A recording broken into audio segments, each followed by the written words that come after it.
कहानी की शुरुआत होती है आज से 30 साल पहले, जहाँ पर गवर्नमेंट ने 5 सुपर हीरोज की एक टीम बनाई, जिनके अंदर अलग अलग तरह की कमाल की ताकतें थी। जो सबसे ताकतवर और बहादुर था, उसे टीम का लीडर बना दिया गया, जिसका नाम था कैप्टन जूम। ये टीम इसलिए बनाई गई क्योंकि 5 क्रिमिनल्स यानी मुजरिम जो बहुत खतरनाक और ताकतवर थे, उन्होंने जेल से भागकर पूरी दुनिया पर हमला करके यहाँ तबाही मचा दी। तो इस वक्त इन 5 सुपर हीरोज को सामने लाया गया, जिन्होंने बड़ी बहादुरी से उन क्रिमिनल से जंग लड़ी और अपनी अपनी ताकतों का इस्तेमाल करके आसानी से उन्हें हरा दिया और दुनिया को बचा लिया। यहाँ पता चला कि कैप्टन जूम के अंदर बिजली से भी तेज दौड़ने की ताकत थी, लेकिन था वो आम इंसान ही। पर अपनी ताकतों की वजह से गवर्नमेंट ने उसे सुपर हीरो बना दिया, जो बाद में बन गया कैप्टन जूम। अब टीम में जूम का भाई भी था, उसके पास भी ताकतें थी, लेकिन जब जनरल ने महसूस किया कि जमीन पर अब एलियंस के हमले का खतरा है, तो उन्होंने इनकी ताकतें और बढ़ाने के लिए अब रेडिएशन का इस्तेमाल करने का फैसला किया, यानी कि ताकतवर शुआओं का। और फिर इस रेडिएशन को पूरी टीम पर आजमाया गया, जिनमें जूम तो पहले से और ताकतवर बन गया, लेकिन इस रेडिएशन का उसके भाई पर बुरा असर पड़ा। वो पहले से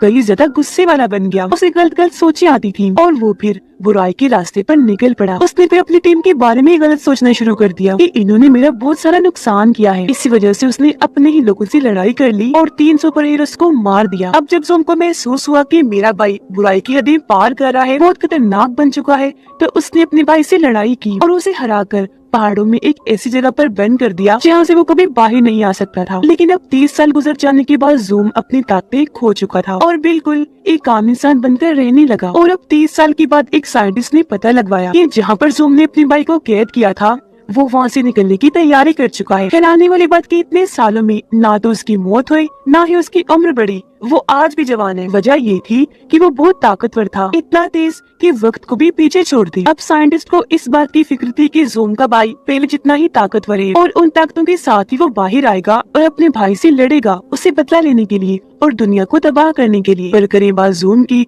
वो तो अपनी ताकतें खो चुका है। तो उसका मुकाबला करने के लिए जनरल अपने ही सुपर हीरोज बच्चों की टीम तैयार करने का फैसला करती है, जिनके अंदर भी हैरान कुन अलग किस्म की ताकतें पाई जाती हूँ। पर उनके पास सिर्फ 12 दिन का ही टाइम था, क्योंकि 12 दिन के बाद जूम का भाई वहाँ से निकलकर बाहर आ जाएगा। जाहिर है ये टाइम कम ही था, तो इतने कम वक्त में बच्चों को अच्छे से ट्रेन जूम के अलावा और कोई नहीं कर सकता था। पर जनरल ये भी जानते थे कि जूम इसके लिए कभी नहीं मानेगा, इसलिए उन्होंने कैसे भी करके जूम को यहाँ लाने का हुक्म दे दिया, फिर चाहे उसे जबरदस्ती ही क्यों न लाया जाए। उधर जूम आम जिंदगी गुजार रहा था जैक बनकर। उसके पास सिर्फ इतनी ही ताकत बची थी कि वो बस अपनी उंगली से कॉफी फेंट कर तैयार कर लेता था। अब यहाँ जूम यानी जैक के पास साइंटिस्ट और उनकी साथी जो डॉक्टर थी, वो उसे लेने के लिए पहुँच गए। वो कहते हैं कि चलो आपको सुपर हीरोज तैयार करने हैं, पर उसने ये कहकर मना कर दिया कि अब इस दुनिया को नए सुपर हीरोज की कोई जरूरत नहीं है, क्योंकि हर लिहाज से दुनिया महफूज है, यहाँ कोई खतरा नहीं। अब वो लोग जानते थे कि जैक इतनी आसानी से नहीं मानेगा, इसलिए साइंटिस्ट ने उसे बेहोश करने वाला इंजेक्शन दे मारा। वो उसके सीने पर लगा,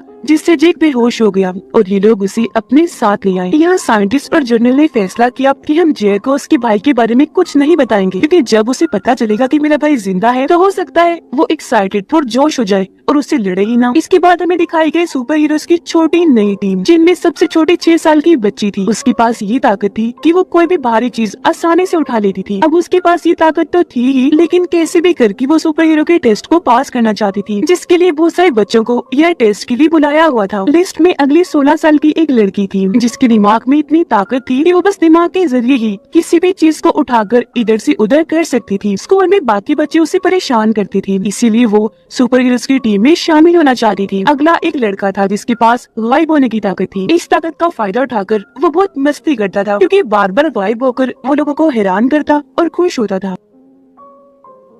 एक बच्चा था 12 साल का, जिसके पास सबसे अलग ही ताकत थी। वो अपने जिस्म के किसी भी हिस्से को फुलाकर बड़ा बना सकता था। अब लैब में जब जैक को होश आई, तो उसके सामने 2 ऑप्शन रख दिए जाते हैं। एक, ये तो वो सुपर हीरोज की टीम को ट्रेन करे। दूसरा, कि अगर वो ये नहीं करता तो झूठे इल्जाम में उसे जेल भेज दिया जाएगा। अब जैक को यहाँ मानना ही पड़ता है, क्योंकि उसके पास और कोई रास्ता नहीं था। अब जैक मिलता है साइंटिस्ट के साथ ही डॉक्टर से, जो उसके कैप्टन जूम होने की वजह से उसकी दीवानी थी। वो इतनी बड़ी फैन थी, इतना उसे पसंद करती थी कि उसने जूम के बारे में सारी किताबें पढ़ ली थी जो लिखी गई थी। अब जब जैक को नई सुपर हीरोज की टीम दिखाई गई, तो वो काफी हैरान रह गया कहता है, अरे ये क्या, छोटे छोटे बच्चे, मुझे यहाँ सुपर हीरोज की टीम तैयार करनी है, ये बच्चों के खेलने की टीम, ये क्या करवा रही है भैया आप मुझसे। जिस पर साइंटिस्ट उसे कहता है कि भले ये देखने में बच्चे हैं, पर इनके पास अनोखी ताकतें हैं, जो कहकर वो उसे हर बच्चे की ताकत के बारे में बताता है। डॉक्टर भी जैक को कहती है कि आपको इन बच्चों को ऐसे ट्रेन करना है कि इनकी ताकतें ट्रेनिंग से ही और बढ़ जाए, क्योंकि इन पर हम उस रेडिएशन का इस्तेमाल नहीं कर सकते, क्योंकि जाहिर है ये बच्चे हैं तो इसका बुरा असर भी पड़ सकता है। इसके बाद बारी बारी सारे बच्चे आकर अपनी अपनी ताकतें दिखाने लगे। जैसे कोई बच्चा बहुत तेज पलकें चिपका सकता था, तो कोई इतना ज़हीन था कि पढ़ाई में मास्टर निकला। जिसके बाद आखिरकार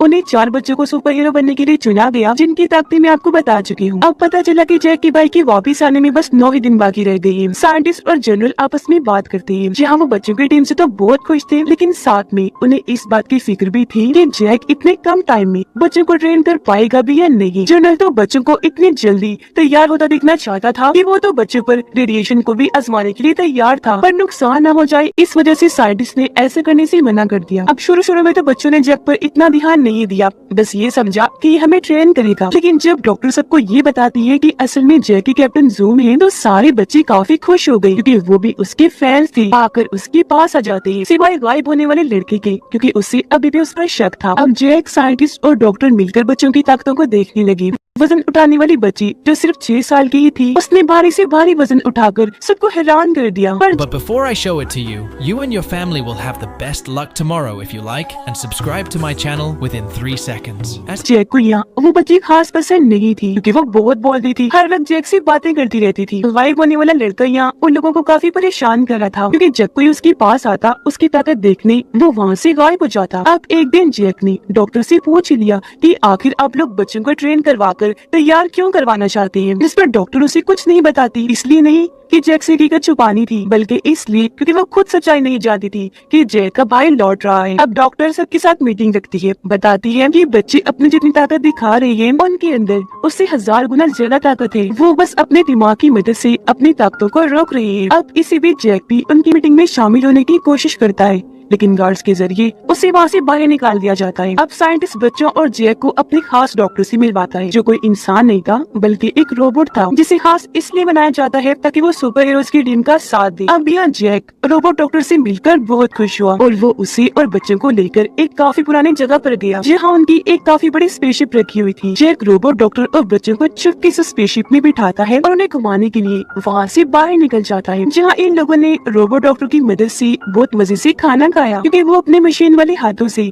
इनके लिए फास्ट फूड और आइसक्रीम उठा कर लाया था। लेकिन जल्दी खबर टीवी पर आ गई, क्योंकि किसी ने उनकी स्पेसशिप की वीडियो इंटरनेट पर डाल दी थी, जिससे सबको ये लगा कि फास्ट फूड और आइसक्रीम खाने वाले एलियंस का जमीन पर हमला हो गया है। लेकिन जब ये बात साइंटिस्ट और डॉक्टर को पता चली कि ये काम जैक का है, तो उन्हें बहुत बुरा लगा। लेकिन क्योंकि वो कैप्टन जोम था, तो कोई उन्हें क्या ही कह सकता था। अब जब जैक सो रहा था, तो वजन उठाने वाली बच्ची उसके पास आई और उसे जगाकर कहने लगी कि मुझे बहुत बुरा सपना आया है, मुझे डर लग रहा है, मैं आपके पास सोना चाहती हूँ। अब जैक को उस पर तरस आ गया। बेड छोटा था तो वो उसे अपने पास तो नहीं सुलाता, लेकिन पास पड़े हुए सोफे पर सोने का कह देता है। पर वो बच्ची बहुत होशियार थी, उसने आराम से सोफे को घसीट कर बेड के साथ लगाया और उस पर मजे से लेट गई, ये सोचकर कि यहाँ मुझे बहुत अच्छी नींद आएगी, डर भी नहीं लगेगा।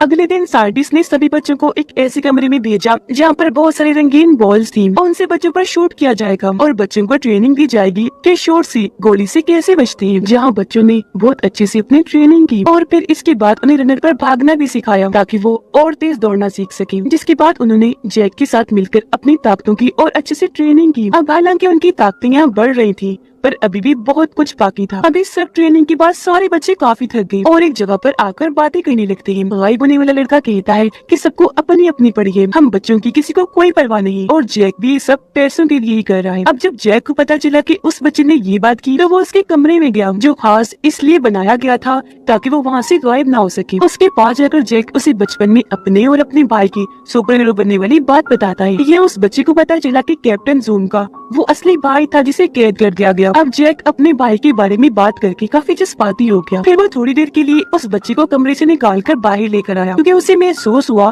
कि इस बच्चे के पास गायब होने के अलावा कोई और ताकत भी है। इसलिए जैक उसे कहता है कि अपनी आंखें बंद करो और ध्यान लगाकर गौर करके बताओ कि वो लड़की जिसके पास दिमाग की ताकत है वो इस वक्त कहाँ है और क्या कर रही है। उसने ऐसे किया और सच में उसे दिख गया कि वो लड़की कहाँ है और क्या कर रही है, जिस बारे में उसने जैक को बताया कि वो अपने कमरे में है और डांस कर रही है। अब ये भी तेज दिमाग की एक ताकत होती है जो बहुत ही कम लोगों के पास पाई जाती है, इसलिए ऐसे लोगों को खास समझा जाता है। इस वजह से जैक बहुत खुश था और क्योंकि इस लड़के के पास दो ताकतें थी इसलिए वो उसे टीम का लीडर बना देता है। फिर जैक डॉक्टर के पास गया और उसे कहता है कि बच्चे काफी अच्छे से ट्रेन हो रही है और तुम भी काफी अच्छा काम कर रही हो, बहुत खूब। अब अपनी ये तारीफ जैक के मुंह से सुनकर डॉक्टर खुशी से लाल हो जाती है। इसके बाद जनरल और साइंटिस्ट अपनी टीम के साथ उन पहाड़ी इलाकों में पहुंच जाती है जहाँ पर ज़ूम की बाइक को कैद किया गया था। वो उस रास्ते के पास खड़ी थी जहाँ से उसे भेजा गया, क्योंकि उन्हें यकीन था कि ज़ूम का बाइक इसी रास्ते से वापस लौटेगा। अब यहाँ साइंटिस्ट ने एक रोबोटिक जाल बनाया था। उसका पूरा प्लान था जिसमें वो बच्चों की मदद से ज़ूम की बाइक को इस जाल में फेंकेगा, जिससे उसे रोका भी जाएगा और वो वापस अपने असली रूप में आ जाएगा। यानी जो बुराई उसके अंदर है, जिसने उसे बुरा बनाया हुआ है, वो हमेशा के लिए उसके अंदर से निकल जाएगी। अब जब जैक की भाई की आने में 48 घंटे रह गई थी तो डॉक्टर सब बच्चों के लिए पार्टी रखती है जिसमें सभी बहुत एंजॉय करती है और डांस भी। इसमें गायब होने वाला लड़का दिमाग की ताकत वाली लड़की के साथ डांस कर रहा था और जैक डॉक्टर के साथ कर रहा था। पर तभी यहाँ जनरल ने आकर ये सब रुकवा दिया, जिससे उनका सारा मजा किरकिरा हो गया। अब तभी यहाँ जैक देखता है कि उस रेडिएशन को यहाँ पर लाया जा रहा है। वो समझ गया कि इन बच्चों के साथ भी वही किया जाएगा जो 30 साल पहले मेरी और मेरी टीम के साथ किया गया था। रेडिएशन को इन पर भी आजमाया जाने वाला था। उसने भी जनरल को मना किया कि रेडिएशन बच्चों के लिए ठीक नहीं, मत करो इसका इस्तेमाल। लेकिन जनरल तो कुछ सुनने को तैयार ही नहीं था। वो अपने फैसले पर अटल रहा। पर जैक ऐसा होने नहीं दे सकता था। उसने आधी रात को सब बच्चों को जगाया और उन्हें अपने साथ एक जगह पर लाकर जनरल का प्लान बताया। और यहाँ वो ये फैसला भी कर लेता है कि मैं बच्चों को इस चीज से बचाऊंगा। यह अगवाई बने वाले लड़के ने फिर से अपना दिमाग लगाया, जहाँ उसका दिमाग अब उस जगह पर पहुंच गया जहाँ सभी साइंटिस्ट और डॉक्टर थे। और उसे यहाँ पता चल गया कि ये सब कुछ दरअसल जैक के भाई को मारने के लिए किया जा रहा है, क्योंकि वो वापस लौटने वाला है। और ये सब कुछ वो जैक को भी बता देता है। अब जब उसे पता चला कि मेरा भाई जिंदा है तो उसे यकीन ही नहीं आया। वो बच्चों को वापस भेजकर जनरल के पास पहुंचा और गुस्से में इस सब के बारे में सवाल करने लगता है, जिस पर जनरल कहता है कि हाँ, तुम्हारा भाई जिंदा है जो अगले 2 घंटों में बाहर आने वाला है। यहाँ जब जनरल को समझाने लगा कि बेशक उन बच्चों के पास ताकतें हैं, लेकिन मेरा भाई भी इतना खतरनाक है कि बच्चे उसका सामना नहीं कर पाएंगे, इसलिए प्लीज मत करो ऐसा, रोक दो इस मिशन को। पर यहाँ जनरल बजाय उसकी बात मानता वो जैक को ही कमरे में बंद करवा देता है। उधर डॉक्टर सभी बच्चों को छुड़वाकर अपने साथ साइंटिस्ट के पास ले जाने लगी। पर जनरल के कुछ डॉक्टर्स उनका पीछा करने लगते हैं, जिस वजह से पीछे मुड़कर डॉक्टर जोरदार फूंक मारती है, जिससे हैरत वो सभी डॉक्टर्स उड़कर दूर जाके गिरते हैं। यानी कि इस डॉक्टर के पास भी ताकत थी। इसके बाद वो डॉक्टर बच्चों को लेकर जैक के पास गई, उसे भी आजाद करवाकर स्पेसशिप में बिठाया और ये सारे यहाँ से निकल गए। अब वो जगह खुली जहाँ पर जैक का भाई कैद था और वो वहाँ से निकलकर बाहर एक जगह पर आ गया। एक इसी वक्त उनकी स्पेसशिप भी वहाँ पहुँच गई। अब जैक सब बच्चों को अंदर ही छोड़कर अकेला ही अपने भाई से मिलने बाहर चला गया। अब क्योंकि दोनों इतने सालों के बाद एक दूसरे से मिल रहे थे तो वो पहचान ही नहीं पाया कि जैक मेरा भाई है, यानी कि ये ज़ूम है। उसका भाई अभी भी जवान और ताकतवर था, जबकि जैक की उम्र अब थोड़ी ज्यादा हो गई थी, साथ ही वो कमजोर भी था। यहाँ जैक आराम से उसके पास जाकर समझाने की कोशिश करने लगा, लेकिन उसने सिर्फ अपना हाथ ही जैक के सीने पर रखा, जिससे वो उड़ता हुआ काफी दूर जाके गिरता है। इतने ही देर में सारे बच्चे भी स्पेसशिप से निकलकर बाहर आ गए। उनकी तरफ जैसे जैक के भाई ने देखा, उसका ध्यान भटक गया, जिस चीज का फायदा उठाकर साइंटिस्ट ने उसकी तरफ वो रोबोटिक जाल फेंक दिया। अब जैक के भाई ने जब जाल को अपनी तरफ आता हुआ देखा तो उसने बड़ी आसानी से सिर्फ अपने हाथ की मदद से उस वजन उठाने वाली बच्ची की तरफ फेंक दिया। वो जाल बच्चे की जान लेने ही वाला था कि तभी यहाँ जैक ने अपनी ताकतों को जगा दिया और अपनी फुल स्पीड से उसने बच्ची को उस जगह से हटाकर उसकी जान बचा ली। वो जाल दीवार से जाकर टकराया और पूरी दीवार तबाह हो गई, जिसके बाद जैक अपनी सुपर स्पीड का इस्तेमाल करते हुए सिर्फ 5 सेकंड्स में लैब दिया और अपना सूट पहनकर वापस भी आ गया। अब यहाँ साइंटिस्ट उन्हें बता देता है कि अगर जैक के भाई को उस रोबोटिक जाल में फेंक दोगे तो वो पहले जैसा हो जाएगा, तो अपना ये काम जल्दी से कर लो। जिसके बाद गायब होने वाले बच्चे ने बार बार उसके पास जाकर गायब होकर उसका ध्यान भटकाया और दिमागी ताकत वाली लड़की ने बहुत सारे पत्थरों को अपने कंट्रोल में करके हवा में उठाया और उसके भाई की तरफ फेंक कर दे मारी। बोलने वाले बच्चे ने अपना पेट बड़ा करके उसकी मदद से जैक के भाई को जोर से मारा, जिससे वो हवा में काफी ऊपर उड़ गया। ये देखकर वजन वाली बच्ची ने एक खंभे के जरिए उस पर कई बार खतरनाक हमले किए और उसे डॉक्टर की तरफ भेज दिया। डॉक्टर ने यहाँ जोरदार फूंक मारी और आखिरकार वो रोबोटिक जाल में गिर ही जाता है। कुछ ही देर में सारी बुराई उसके अंदर से निकल गई और वो वापस अपने रूप में आ गया। वो बाहर आया जहाँ उसे अपनी गलतियों की शर्मिंदगी थी और उसे माफ कर जैक उसे गले से लगा लेता है, जिसके बाद ज़ूम साइंटिस्ट के साथ मिलकर अपनी नई सुपर हीरोज की टीम बनाता है जिसमें ये सारे लोग शामिल थे। और अब वो यहाँ अपनी स्पेसशिप में बैठकर वहाँ से उड़कर वापस आ जाते हैं। वो अपनी इस कामयाबी पर बहुत खुश थे क्योंकि उनका मिशन भी पूरा हो गया था और जैकी भाई को भी मरने से उन्हें बचा लिया था, वापस उसे अच्छा इंसान बना दिया था। ये फैसला भी किया गया कि आइंदा की बात रेडिएशन का इस्तेमाल नहीं किया जाएगा, बस ट्रेनिंग के जरिए ही ताकतों को बेहतर बनाया जाएगा। और अब ये सब जोन के साथ काम करने वाले हैं जो आने वाले किसी भी खतरे से मिलकर लड़ेंगे। इस फिल्म की कहानी यहीं पर खत्म हो जाती है।